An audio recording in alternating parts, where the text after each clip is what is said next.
Narito na tayo sa kalagitnaan ng taong 2026.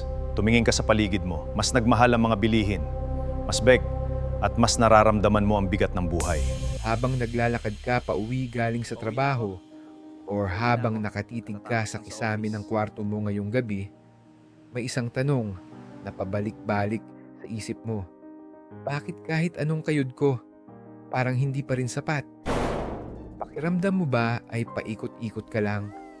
Na kahit lumalaki ang iyong sinisikap, ang natitira sa pitaka mo ay barya pa rin. Makinig ka sa akin ng mabuti. Maraming tao ang nag-aakala na para hindi sila maghirap ngayong 2026, kailangan nilang maghanap ng bagong side hustle, magpalit ng mas mataas na trabaho, or maghintay ng swerte. Pero ang totoo, ang pag-unlad ay hindi nagsisimula sa kung ano ang dapat mong idagdag sa buhay mo. Nagsisimula ito sa kung ano ang dapat mo nang alisin. Ito ang tinatawag ng mga sinaunang Stoic philosopher na via negativa, ang pagpapatibay ng buhay sa pamamagitan ng pagbabawas. Sinabi ni Epictetus, isang alipin na naging isa sa pinakadakilang guro ng Stoicism, ang tao ay hindi nagiging maralita dahil kulang siya sa ari-arian, kundi dahil sobra-sobra ang kanyang mga hinahangad na wala namang silbi.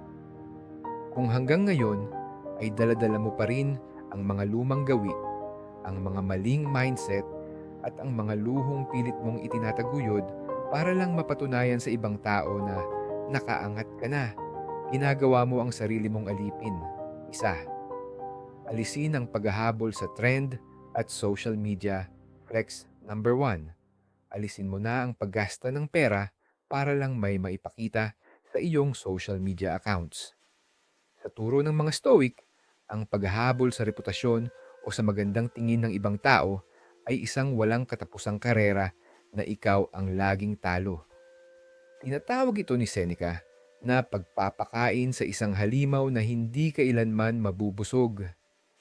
Isipin mo ang tipikal na eksena ngayong 2026. Lalabas ang bagong modelo ng cellphone o kaya ay magkakaroon ng bagong trending na sapatos o sikat na concert ng isang international artist. Kahit na alam mong ang perang gagamitin mo ay pambayad sana sa kuryente o nakalaan para sa iyong ipon, o order ka pa rin gamit ang credit card o installment plans. Bakit? Dahil ayaw mong makita ng mga kaibigan mo na hindi ka nakasabay. Kailangan mong maipost sa iyong My Story na nandoon ka, na hawak mo ang bagay na yon para sa pansamantalang validation ng mga taong hindi mo naman talaga kaibigan. The reframe, alisin mo ang ilusyon na ang halaga mo bilang tao ay nakadepende sa kung ano ang naipapakita mo sa screen ng cellphone mo. Ang tunay na Stoic ay nakakahanap ng kapanatagan sa kanyang panloob na karakter, hindi sa mga panlabas na dekorasyon. Ang pagpapakita ng yaman na wala ka naman talaga ay patunay ng isang mahinang isip na takot ma-reject ng lipunan. Practical step, gawin mo itong batas sa iyong sarili ngayong buwan. Mag-deactivate o magbawas ng oras sa mga social media platforms kung saan ka madalas mainggit. Kung may gusto kang bilhin na bagay na nakita mo online, ipatupad mo ang 14 na day rule. Maghintay ka ng 2 linggo bago mo pindutin ang buy button. Kung pagkatapos ng 14 na araw ay hindi mo na ito naiisip, ibig sabihin, hindi mo talaga ito kailangan. Tahimik kang yayaman kapag wala ka ng pakialam sa palakpak ng ibang tao. 2, alisin ang normalisasyon ng utang culture. 2, alisin mo na ang paniniwala na ang utang ay isang normal na bahagi ng buhay para lang makuha ang mga gusto mo ngayon. Ngayong 2026, napakadali na ng digital lending sa Pilipinas. Sa ilang click lang sa iyong cellphone, may pautang na agad na darating. Ang mga katagang buy now, pay later ay naging normal na sa tenga ng mga Pilipino. Gagamitin ang utang para sa porma, para sa birthday ng anak, para sa bakasyon, o para sa marangyang handaan sa pista. Ang tingin ng marami sa credit limit ay extension ng kanilang sweldo. Ayon kay Seneca, ang taong umuunlad sa pamamagitan ng utang ay katulad ng isang taong umiinom ng tubig alat para mapawi ang uhaw. Mas lalo ka lang mauuhaw at mas lalo ka lang malulunod. Ang utang para sa mga bagay na hindi naman kumikita ay isang voluntaryong pagbebenta ng iyong kalayaan sa hinaharap. Na-reframe, ang bawat pisong inuutang mo ngayon para sa iyong luho ay katumbas ng ilang oras o araw ng buhay mo sa hinaharap na kailangan mong ipagtrabaho ng libre para lang ibayad sa interes ng mga bangko or lending apps. Ninanakawan mo ang iyong sariling bukas dahil lang sa kawalan mo ng pagtitimpi ngayon. Practical step: alisin mo at i-delete ang lahat ng microlending at pay later apps sa iyong cellphone ngayong gabi. Kung mayroon kang kasalukuyang utang, ituring mo ito bilang isang emergency. Gumawa ng listahan ng lahat ng pinagkakautangan mo mula sa pinakamaliit hanggang sa pinakamalaki at ibuhos mo ang lahat ng labis na pera mo para tapusin ito. Ang bagong panuntunan mo ngayong 2026. Kung hindi mo kayang bayaran ng cash, ibig sabihin, hindi mo pa ito kayang ariin. 3. Alisin ang sumpa ng bahala na mindset. 4. Alisin mo na ang ugaling iasa ang iyong kinabukasan sa swerte o sa tadhana ng walang konkretong plano. Ang ekspresyong bahala na ay malalim na nakaugat sa kulturang Pilipino. Madalas natin itong sabihin kapag gumagasta tayo ng pera na hindi natin alam kung saan babawiin.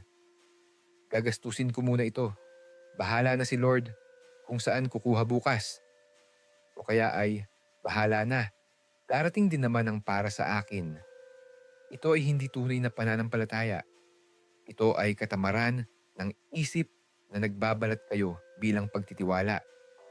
Ang mga Stoic ay naniniwala sa konsepto ng logos. Ang paggamit ng katwiran, tamang pag-iisip sa lahat ng bagay. Hindi mo kontrolado ang takbo ng ekonomiya ngayong 2026, hindi mo kontrolado ang inflation, pero kontrolado mo ang paghahanda ng iyong sarili sa mga posibleng bagyo ng buhay. Ang pag-asa sa swerte, sa loto, o sa biglang tulong ng kamag-anak ay katangian ng isang mahina at irresponsableng isip. The reframe: huwag mong iwanan ang iyong kaligtasan sa tadhana kung ikaw mismo ay walang ginagawang hakbang para protektahan ang sarili mo. Ang universo ay walang obligasyon na iligtas ka sa mga maling desisyon na pinili mo ng may kamalayan. Practical step: simulan mo ngayong linggo ang paggawa ng isang simpleng financial tracker. Isulat mo ang bawat pisong pumapasok at lumalabas sa iyo. Alisin mo ang ugaling hindi pagtingin sa iyong bank account dahil natatakot kang makita ang katotohanan. Harapin mo ang mga numero ng may katapangan. Maglaan ng unang 10% ng iyong kita bawat buwan para sa iyong Shield of Peace or Emergency Fund at ituring mo ang perang ito na parang hindi umiiral para hindi mo magasta. 4. Alisin ang walang hangganang breadwinner guilt by o pang-apat, alisin mo na ang pakiramdam na ikaw ang may obligasyon na pasanin ang lahat ng luho at maling desisyon ng iyong pamilya o kamag-anak. Sa pamilyang Pilipino, ang pagiging panganay, ang pagiging OFW o ang pagkakaroon ng maayos na trabaho ay madalas na nagiging dahilan upang ikaw ang maging tagasagip ng lahat. Ikaw ang takbuhan tuwing may gustong bumili ng bagong motor ang pinsan mo. Ikaw ang inaasahan tuwing may handaan ng tito mo. At ikaw ang nagbabayad ng mga utang ng pamilya mo na ginawa nila dahil sa kawalan nila ng disiplina.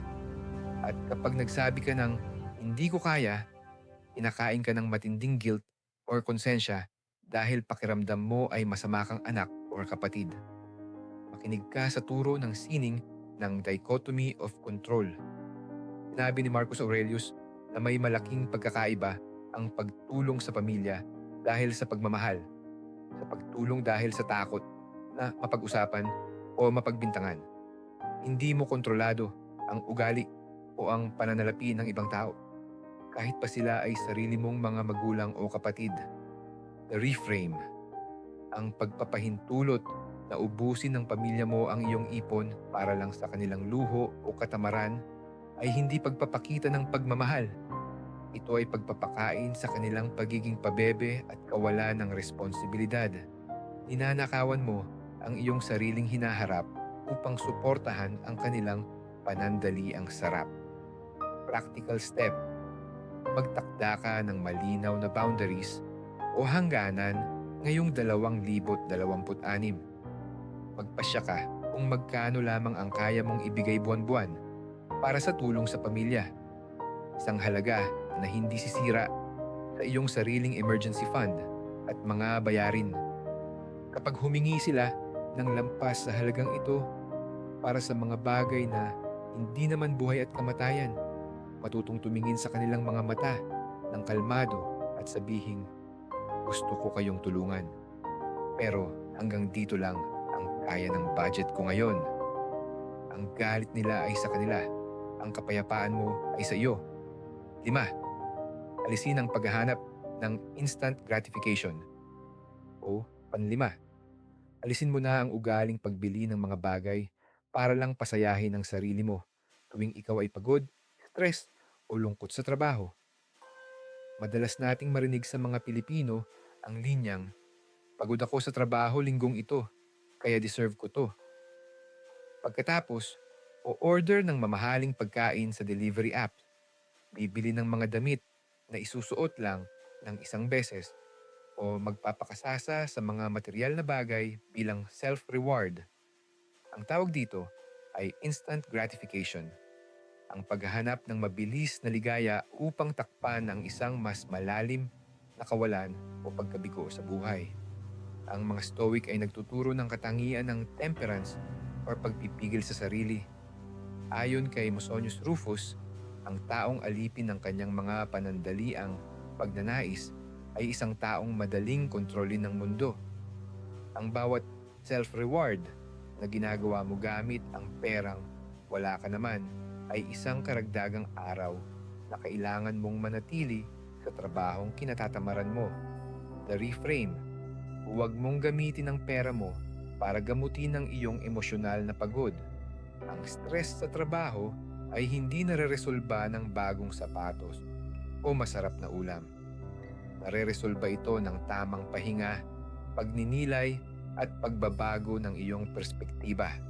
Practical step: tuwing makakaramdam ka ng matinding kagustuhan na mag-shopping o umorder ng pagkain dahil stressed ka, huwag mo munang gawin.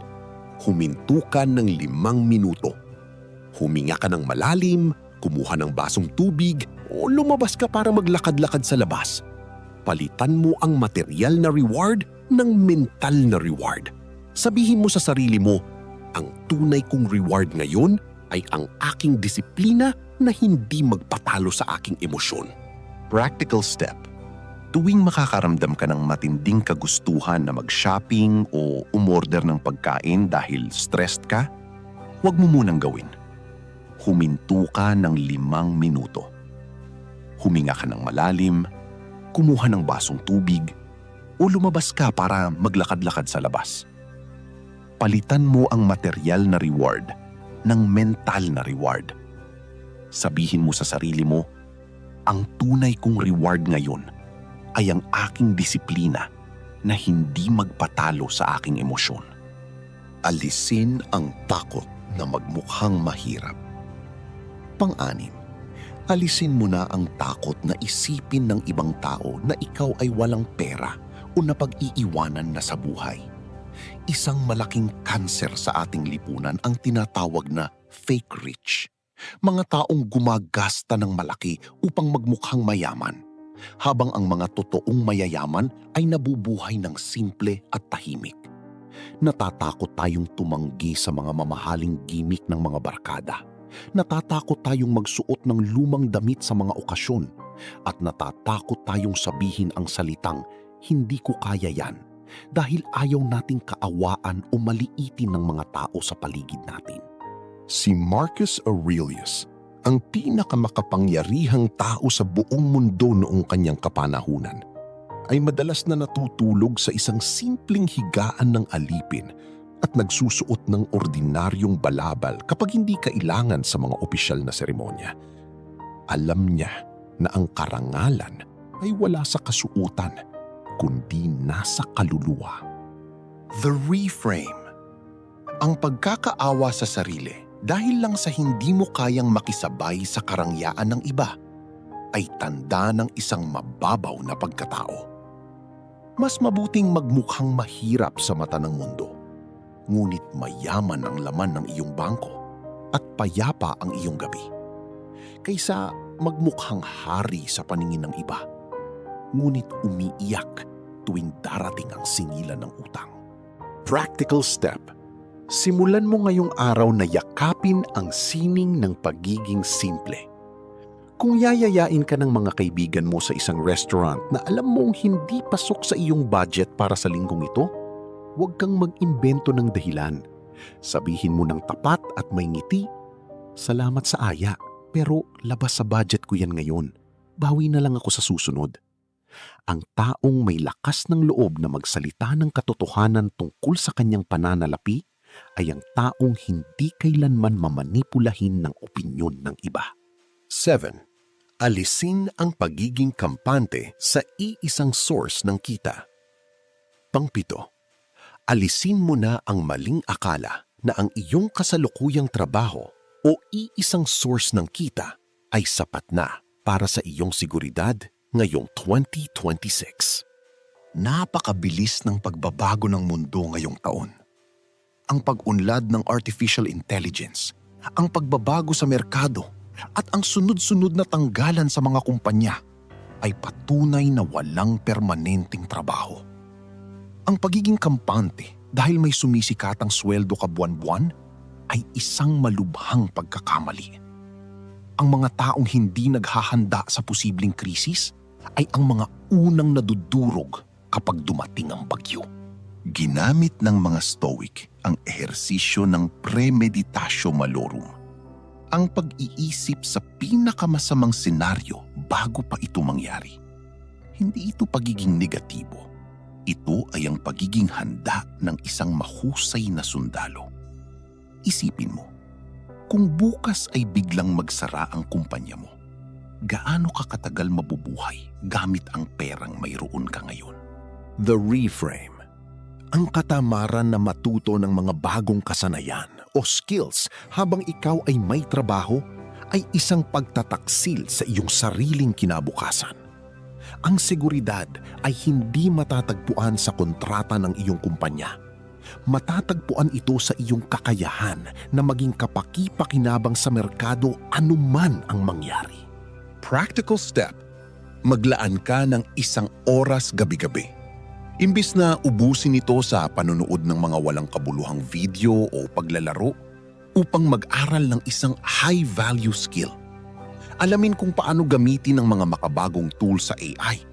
Mag-aral ng digital marketing, sales o copywriting. Huwag mong hayaang ang buong kapalaran ng pamilya mo ay nakadepende lamang sa mood ng iyong boss ngayong 2026. 8. Alisin ang pagsasama sa mga maaksaya at toxic na kaibigan. 8.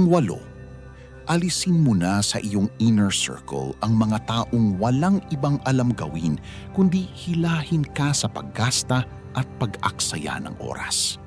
Sa kulturang Pilipino, mahirap iwanan ng barkada dahil natatakot tayong matawag na matapobre o walang pakisama.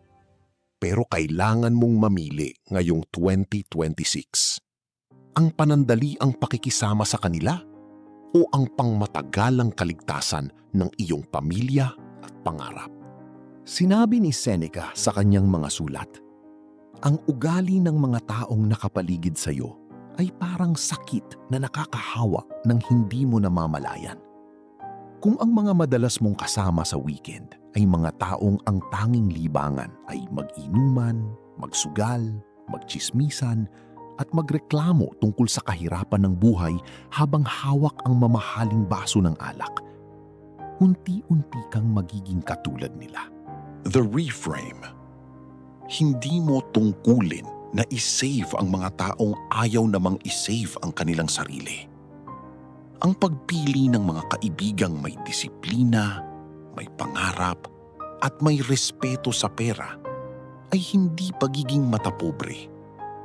Ito ay ang pagiging matalino at responsable sa iyong sariling buhay. Practical step. Suriin mo ang 5 tao na pinakamadalas mong kausap o kasama tuwing linggo. Kung sila ay mga taong walang idinudulot sa iyo kundi gastos at negatibong enerhiya, unti-unti kang lumayo. Hindi mo kailangang makipag-away o magdrama. Bawasan mo lang ang oras na ipinibigay mo sa kanila. Maghanap ka ng mga bagong komunidad o mga tao na nag-uusap tungkol sa pag-unlad, sa negosyo at sa pagpapabuti ng karakter. 9. Alisin ang sakit na procrastination, ang mamaya na mindset. 9. Alisin mo na ang ugaling pagpapaliban sa mga mahalagang desisyon para sa iyong pananalapi at kalusugan dahil lang sa tamad ka ngayon. Ang procrastination o ang tinatawag nating manyana habit sa Pilipinas ay ang pinakamataas na uri ng pagnanakaw sa sarili. Alam mo nang kailangan mo nang magbayad ng utang. Alam mo nang kailangan mo nang mag-ipon. Alam mo nang kailangan mo nang mag-aral para sa bago mong skill. Pero tuwing haharapin mo na ang mga gawain ito, sasabihin mo sa sarili mo, bukas na lang, nakakatamad ngayon. Manunood muna ako ng isang video. At ang bukas ay naging susunod na linggo. Hanggang sa natapos na ang taon na wala ka namang nabago. Ginamit ng mga Stoic ang paalala ng memento mori. Alalahanin mong ikaw ay mamamatay rin. Ang oras na lumilipas habang nag-scroll ka sa iyong cellphone ay hindi isang libreng bagay. Ito ay bahagi ng buhay mo na unti-unti nang namamatay at hindi na muling babalik. The reframe. Ang pagpapaliban sa pag-aayos ng iyong buhay ay patunay na hindi mo sineseryoso ang regalo ng buhay na ibinigay sa iyo ng universo. Ang disiplina ay hindi ginagawa kapag ginaganahan ka. Ginagawa ito lalo na kapag ayaw mo itong gawin. Practical step. Ipatupad mo ang 5-minute rule. Kapag may kailangan kang gawin na mabigat, gaya ng pag-compute ng iyong mga utang o pagbabasa ng isang mahirap na aralin, sabihin mo sa sarili mo, gagawin ko lang ito sa loob ng 5 minuto. Pagkatapos ng 5 minuto, pwede na akong huminto. 70% ng pagkakataon, kapag nalampasan mo ang unang 5 minuto, magpapatuloy ka na. Dahil ang pinakamahirap na bahagi ay ang pagsisimula. 10. Alisin ang victim mentality, ang pag-iyak sa tadhana. At ang 10, ang pinakamalupit ngunit pinakamahalagang alisin. Alisin mo na ang ugaling maging biktima ng iyong sitwasyon at ang laging pagsisi sa ibang tao. Napakadaling manisi ngayong 2026. Pwede nating isisi ang ating kahirapan sa gobyerno, sa mataas na inflation, sa ating mga magulang na hindi tayo iniwanan ng mana, o sa toxic nating kumpanya. At habang ginagawa natin ito, nakakaramdam tayo ng pansamantalang ginhawa dahil pakiramdam natin ay wala tayong kasalanan. Pero alam mo ba kung ano ang totoong ibig sabihin ng paninisi? Ibig sabihin nito, ibinibigay mo ang buong kapangyarihan ng buhay mo sa mga bagay na wala ka namang kontrol. Ayon kay Marcus Aurelius, alisin mo ang pakiramdam na ikaw ay sinaktan at ang mismong sakit ay maglalaho. Ang universo o ang ekonomiya ay walang pakialam sa iyong mga luha at reklamo. Ang tanging may pakialam at may kakayahang magbago sa takbo ng buhay mo ay ang taong nakikita mo sa salamin tuwing umaga. The reframe. Maaaring hindi mo kasalanan kung ipinanganak kang mahirap o kung nagkaroon ng krisis sa ekonomiya ngayong taon. Pero kasalanan mo na kung hahayaan mong matapos ang taong 2026 na nananatili kang talunan, walang diskarte at puno ng galit sa mundo. Ang bawat reklamo ay sayang na enerhiya na dapat sana ay ginagamit mo para mag-isip ng solusyon. Practical step. Tanggalin mo ang mga salitang, "Bakit ito nangyayari sa akin?" sa iyong bokabularyo. Palitan mo ito ng tanong na, "Ito ang sitwasyon ko ngayon. Ano ang maaari kong gawin gamit ang mga bagay na kontrolado ko?" Ikaw ang kapitan ng iyong sariling barko. Kung magulo ang dagat, huwag kang umiyak sa hangin. Ayusin mo ang iyong layag at patigasin mo ang iyong kapit sa manibela. Nightly reflection and ang ritual ng pagbabawas. Ngayong narinig mo na ang 10 bagay na dapat mong alisin para hindi ka maghirap ngayong 2026. Nais kong maging tapat ka sa iyong sarili. Ilan sa mga ito ang kasalukuyan mong ginagawa? 1? 2? O baka naman lahat ng ito ay dala-dala mo pa rin sa iyong likod, tulad ng isang mabigat na sako ng mga bato. Huwag kang panghinaan ng loob. Ang pagkaalam sa iyong mga maling gawi ay hindi para husgahan ang sarili mo, kundi ito ang unang sulo ng liwanag upang makalaya ka sa kadiliman. Ang sining ng Stoicism ay hindi nangyayari sa isang gabi ng pakikinig. Nangyayari ito sa gabi-gabi mong pagpili na maging mas mabuting tao kaysa kahapon. Gawin mo itong nightly ritual bago ka matulog ngayong gabi. Habang tahimik ang paligid at nakahiga ka na, huwag mong buksan ang iyong cellphone para mag-scroll. Sa halip, kausapin mo ang iyong sarili at sagutin ang 3 tanong na ito. Una, ano ang isang bagay na nagawa ko ngayong araw na nagpakita ng kahinaan ng aking isip sa pera o luho? Pangalawa, paano ko ito itatama bukas ng may higit na disiplina? At pangatlo, ano ang isang maliit na bagay na kaya kong alisin bukas upang mas maging malaya ang aking isip? Gaya ng paglilok ng isang magandang estatwa mula sa isang magaspang na bato, ang buhay mo ay gaganda hindi sa pamamagitan ng pagpapatong ng putik, kundi sa pamamagitan ng pagbukbok at pagtatanggal sa mga bahaging walang silbi. Tahimik kang lumalakas tuwing pinipili mong bawasan ang ingay ng iyong luho upang marinig ang tinig ng iyong katuwiran. Maraming salamat sa paglalaan mo ng iyong oras upang tapusin ang videong ito hanggang sa huling segundo. Ang pag-abot mo sa bahaging ito ay patunay na hindi ka basta-basta manonood lamang. Ikaw ay isang taong seryoso sa pagbabago ng kanyang buhay ngayong 2026. Dalhin mo ang brutal na katotohanan ito sa iyong paggising bukas. Magbawas ka, magtiis ka, at maging malaya ka. Pipiliin kong umunlad sa pamamagitan ng disiplina at simpleng buhay. Kung nais mo pang makatanggap ng mga ganitong malalalim at seryosong gabay sa stoic mindset at self-improvement sa Tagalog, huwag mong kalimutang mag-like.